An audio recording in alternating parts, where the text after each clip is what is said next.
अदा ॻाल्हि इहा आहे ॻोठ लिगारी बिजराणी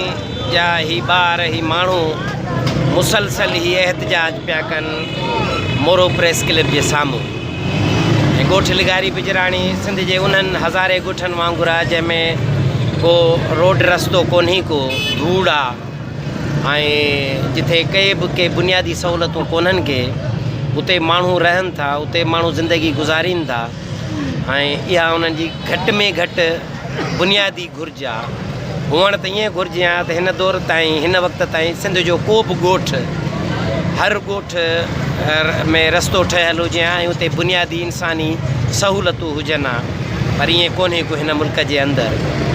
अॼु सिंध जे अंदरि पीपल्स पार्टी जी हुकूमत आहे ऐं उहा दावा कंदी रही आहे त असां जमहूर जो आवाज़ आहियूं, त पोइ ही सतों एहतजाज पियो थिए ऐं इन सतें एहतजाज ते बि सिंध हुकूमत खां इहो सुवालु आहे त तव्हां इन्हनि जे मुतालबनि ॾे ध्यानु छो न आहे ॾिनो। इहो सुवालु ख़ुदि हाणे तव्हां ॾाहींदो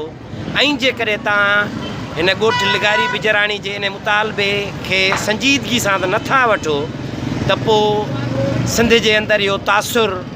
वेंदो ऐं सिंध जो माण्हू इहो सम्झण में हक़ बजानिब हूंदो त जेका पार्टी चूंडियल आहे सिंध हुकूमत आहे ऐं उन जी दावा आहे त उहा जमहूरी आहे ऐं जमहूरी जदोजहद में हुननि जी दावा आहे ऐं हुननि जी लीडरशिप रियासती जबर जो शिकार थी आहे ऐं उहा पार्टी उहा सिंध हुकूमत ॻोठ लिगारी बिजराणी जे हिकिड़े रस्ते जे एहतजाजी मुतालबे खे संजीदगी सां कोन था वठनि।